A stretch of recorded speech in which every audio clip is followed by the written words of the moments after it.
Napatunayan ang galing ng isang Irigenyo matapos mahalal sa international organization ang mismong alkalde ng Iriga City na si Mayor Madel Yorobe Alfelor.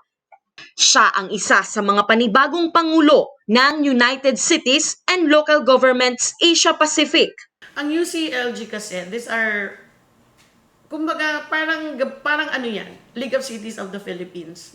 Gabos ng cities and municipalities are all members. Kumbaga, nag-iiriba kami dyan. Igwa kaming advocacies. So, best practices, nagtatarabang kami. Igwa kaming grants na pwedeng makuha. Friendship lang from cities. Dakula na bagay. Like, friend ko sa Sian City. Friend ko ang Guangzhou City. So, during the disaster, sindaman ang mga nagtarabang. Tapos, igwa kitang pwedeng makuha ang grants from EU, grants from Bloomberg, from Mayor's Academy, igwa man yan mga advantages once you're a passer of the Mayor's Academy, you can actually apply jobs from United Nations sa United Nation or other international organizations. So, dakulan na benefits. Kasama niyang nahalal sa pwesto ang mga lider mula sa iba't ibang bansa tulad ng China, Indonesia, New Zealand, Nepal at India.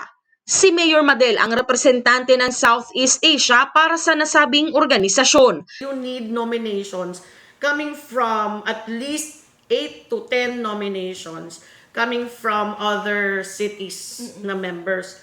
So, dapat magkuha ka sa Asia Pacific, magkuha ka sa Southeast Asia, magkuha ka sa Northeast Asia. Nomination pa yan na they're pledging their support. Tapos dapat sa New Zealand, kasi kaibanan ang New Zealand sa Australia. Malaki ang pasasalamat ng alkalde sa tiwalang muling ipinagkaloob sa kanya ng international community. So ang gusto ko, na i-share ko kung ano ang mga good practices that we are also implementing. At the same time, they are also sharing their good practices. So iba nga, nai-implement ko naman digdi. So iyo po yan. Ang kaibanan kang UCLG World naman, ang UCLG World, entire world. So igwang Canada, igwang Europe, igwang Africa. So gabos yan, gabos. US, so igwa man mga members duman. So all in all, 117 countries. Si Mayor Madel Alfelorin ang tagapag-ingat yaman ngayon ng UCLG World. Siya rin ang kauna-unahang Pinay na naging opisyal sa nasabing organisasyon.